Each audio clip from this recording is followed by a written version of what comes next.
Somewhere beneath the ocean, in total darkness, a cable no thicker than a garden hose can snap. And when it does, entire regions may suddenly feel the internet slow, stutter, or disappear. No explosion, no dramatic warning. Just a break on the seafloor, thousands of meters below the surface. Yet most of the time, the global internet does not collapse. Messages still travel. Videos still load. Markets still move. The real story is not just how fragile the internet is, but how carefully it has been built to survive. We often imagine the internet as something wireless, floating invisibly through the air. But the modern network is grounded in physical infrastructure: data centers, exchanges, landing stations, and most importantly, undersea fiber-optic cables. These cables carry a huge share of international internet traffic, crossing oceans and connecting continents through strands of glass, buried, armored, and stretched across the seabed. They are extraordinary pieces of engineering, but they are not invincible. Anchors, fishing gear, earthquakes, undersea landslides, and equipment failures can all damage them.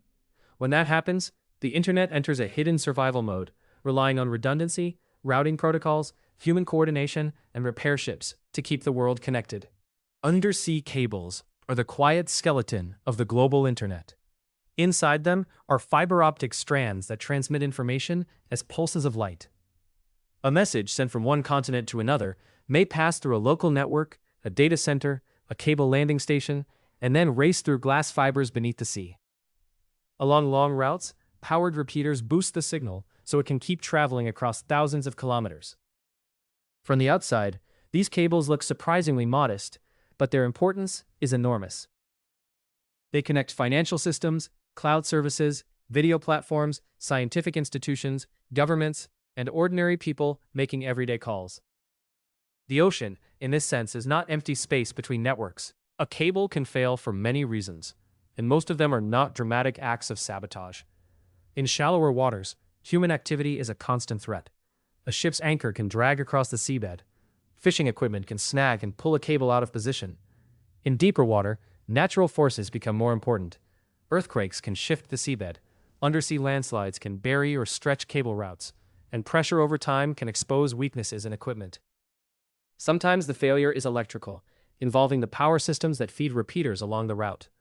To the user, the result may look simple: a slow connection, dropped services, or outages in certain regions. But inside the network, alarms begin to move almost immediately. When a cable breaks, internet traffic does not wait for a ship to arrive. It begins shifting. Network operators use routing systems designed to find alternative paths between networks. If one undersea route becomes unavailable, data may be redirected through another cable, another landing station, or even across a different continent before reaching its destination. This is one reason the internet can feel almost alive.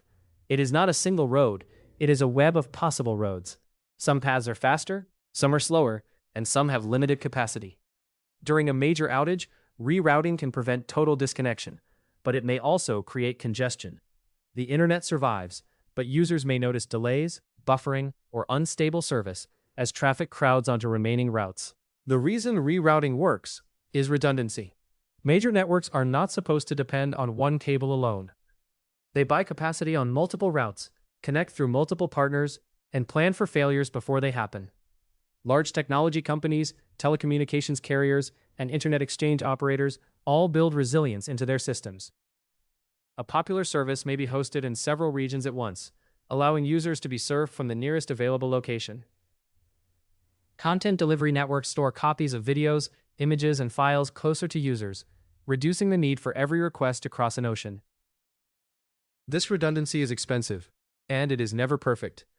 But it transforms a broken cable from a global catastrophe into a difficult engineering problem. Repair begins with diagnosis. Operators must estimate where the failure occurred, often by analyzing signal behavior and electrical measurements along the cable. Specialized instruments can help determine the distance to the fault from a landing station. Once the likely location is identified, a cable repair ship is dispatched.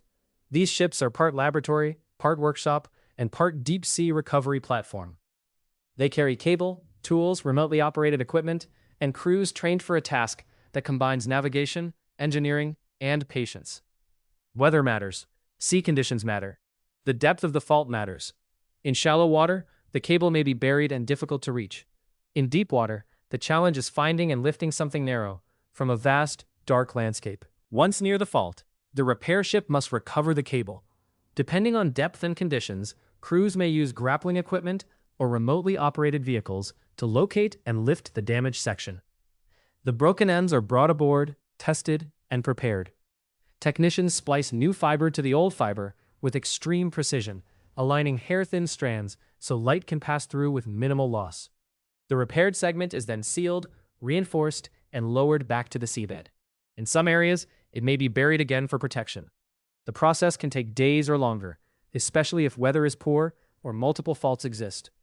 During that time, the internet continues to adapt above the waves, while a small crew works below the horizon to restore a path most people never knew existed. A broken undersea cable reveals the internet for what it truly is: not a cloud, not magic, and not purely wireless, but a living system of glass, steel, power, software, and human expertise.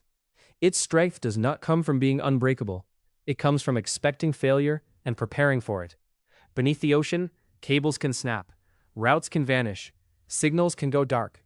But around the world, networks reroute, engineers respond, and repair ships sail toward a fault hidden miles below the surface.